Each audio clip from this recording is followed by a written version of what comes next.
Video game replayability. It's a measure that people don't really understand. It's a difficult concept that asks, really, is it worth playing a game again? But I feel like a lot of people have it wrong and don't understand what this actually is and what it actually means. So, let me try and clarify. When you look up video game replayability, Google usually gives you this definition that is the quality of being suitable to play more than once. And while I partially agree with this statement and with this idea behind a definition, I still think it's wrong because it could be defined a bit better. And the way I want to define it is the abundance of conditions that one may impose to make a once experienced game fresh. Whenever you play a game, and let's use two very popular games here, and games I'm familiar with, Terraria and Minecraft. So Minecraft as a whole is a game that is based around creativity. It is a game where you mine blocks and you place blocks. I mean, that's pretty simple, right? And when you get right down to it, that is essentially the extension of Minecraft. You could say there's, crafting, there's fighting. I mean, yeah, sure, but the basic and the core gameplay behind Minecraft is building and placing blocks. Given that it's an extremely creative game, we need to look at what fuels a player with that game. Minecraft, like any game, is a game with conditions. These conditions are usually objectives, and objectives can be put into the player's perspective. And so, when a player looks at a game in terms of objectives, they would look at Minecraft and say, beat the Ender Dragon. If you had any other objective, it would be in order to get to the bigger objective of beating the Ender Dragon, like get diamonds or get enchantments so that you can gear up to beat the Ender Dragon, right? But the Ender Dragon is the end goal overall, and every single step up to that point is within the core mechanic of mining and building. You need to build a house for shelter, you need to build storage systems, you need to mine for resources, etc. I mean, you need to build the portal, you need to do all these things. And when it comes right down to the condition and the objective of Minecraft, for most players, that objective is to beat the Ender Dragon. If you were to join let's say you were joining some friends in a server of Minecraft, and you guys are playing the game, I mean, you'd go through the basic fundamentals of the game. I mean, you get gear, you kind of move your way forward, and, by hour 5, your friends have killed the Ender Dragon.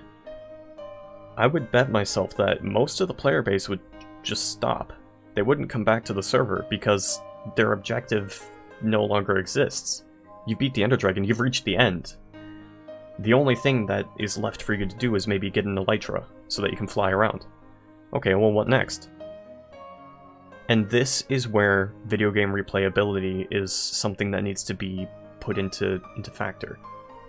Because when you look again at the core behind Minecraft, it's building. It's creationism. It's allowing yourself to take ideas and visualize them. In a game where Minecraft is a game about creativity, those players that are playing the game for its mechanics and fighting are no longer satisfied because they no longer have an objective. And so it becomes less replayable, because their main objective is to fight the Ender Dragon. And now, what you do is you put in the idea, well, what if your objective wasn't to kill the Ender Dragon? What if your objective was just to build? Well, then you build. And as long as you have an idea as to what you want to build next, you will have an objective, which then tailors towards the replayability. And again, looking at the replayability of Minecraft, the idea comes from the creativity, the building. If you are not building in Minecraft, you won't have an objective. your overall objective will be something that is creative, something that is that forces around the idea of creating a structure, creating art, creating a building, something. So unless you have a new way to approach the Ender Dragon, most of the player base is not going to play Minecraft any differently, and that's where you have to consider replayability. Minecraft as a whole has its replayability stemmed into its creativity, not into its fighting. And you may approach this differently and say, well, hey, speedrunning is a different way of playing the game, you need to do it fast. I mean, yeah, I would agree with you there, that's a different way to play Minecraft.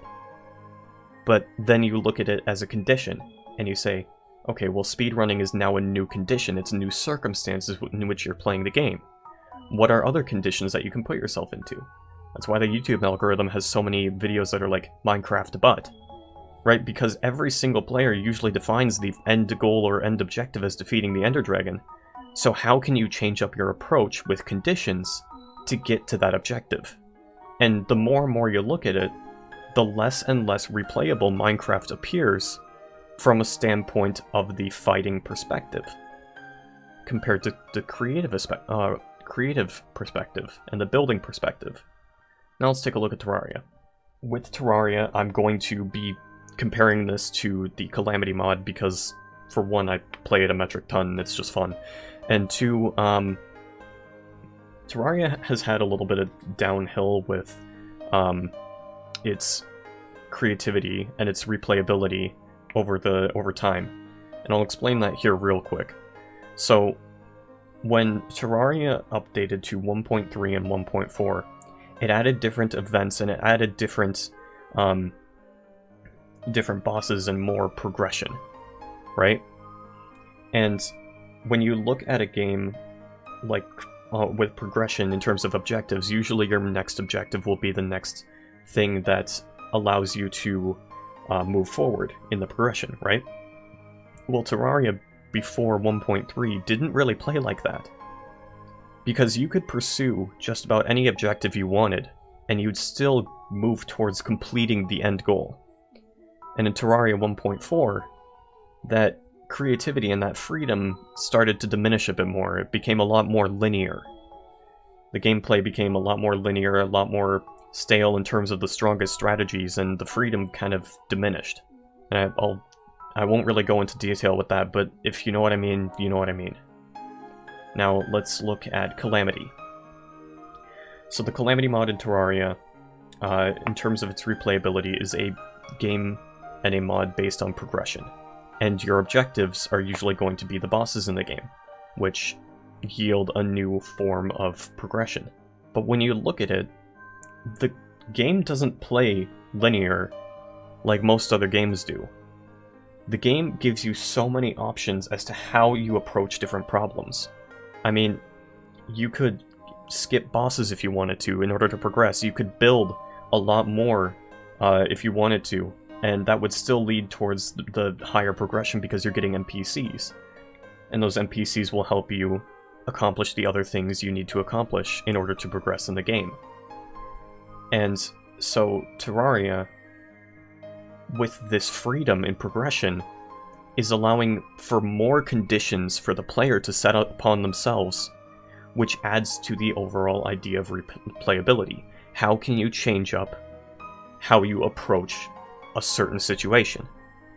There are so many different situations where you can play Terraria differently, because no single way of playing the game will ever be the same. The same thing can almost be said with Minecraft, but Minecraft again is a lot more linear. Its progression is very similar to that of a very, very stale objective. So again, going back to Terraria and Calamity, allowing for all this freedom and for all these abilities to approach situations so much differently allows for different conditions for the player to set upon themselves to play the game differently. And I'm gonna use my own examples here, and I'm sorry for like kind of advertising myself, I guess. But over the past month or so, I've been playing a series on the channel where I only use sentries in the game. And if you need any more explanation on that, the video tells it all. I'm not going to get into that. But that's the condition that I set upon myself in order to play the game. And that condition, while hindering some of my freedoms in the game, still allow me to play the game differently because there are so many options within a subcategory, which allow me it forces me to play the game differently. But the thing is, throughout that forced play, it changes my perspective, because one certain one idea or another, or one objective or another, may be much more difficult to pursue than one I would do in a normal playthrough and just completely steamroll through. I mean, heck, it took me 13 hours to kill the Brain of Cthulhu, whereas in a normal run you'd probably kill him within the first hour. And that's just because I had to pursue different strategies, which forced me to play the game differently. I would approach situations in a lot of new situations, and I had to overcome obstacles in a new way. And obstacles a normal player would usually overcome comes from a lack of time investment rather the challenge. And so those obstacles don't really exist in other runs. And the fact that you're able to create those obstacles in your game adds to the replayability, because you're playing the game differently. You're adding more conditions, you're changing your experience, you're going through this game where usually obstacles that don't exist would. And so every single new obstacle is actually new. And here's another thing. Terraria at its core also plays into that progression non-linearly. Whereas Minecraft does, where enemies don't really get any stronger, you just become the powerhouse. Because your objective overall needs to be conditioned into creativity. And those never end. There's no limitation to how creative you can be. You start to realize that these games, their replayability is built into how their core mechanics work. And how you, as a player, are able to take the freedoms that the game is giving you in order to change up your approach. And it's why in most games that have campaigns are usually never replayed. Because campaigns are super linear. They show you the objective that you need to reach. And you need to do the exact thing that they intend for you to do in order to get there. That's why you don't see a lot of stuff regarding that anyway. Because there's no way to replay it. The freedom of choice to make your own conditions and set your limitations doesn't exist. And so there's no reason to play it again. Because it's not going to be a different experience. And that's why I appreciate Terraria and Minecraft as games. Because their ability to be played differently in so many circumstances and conditions allows for it to be so unique. And this idea can be applied to many different games. Don't think that I'm just singling these two out as like the best ones. No. These are just two that I could easily relate to as I've played them a lot, and I know a lot of other people have too. I'm not a huge fan of Minecraft personally, but I've definitely played it before, and it's definitely a name that a lot of people know. So, when it comes down to it, next time you look at these games, ask yourself, what's your condition? And how do you want to play the game differently? Because it might just lead to a journey that you never expected. And one that honestly would turn out to be one of the most fun experiences that you'll ever have.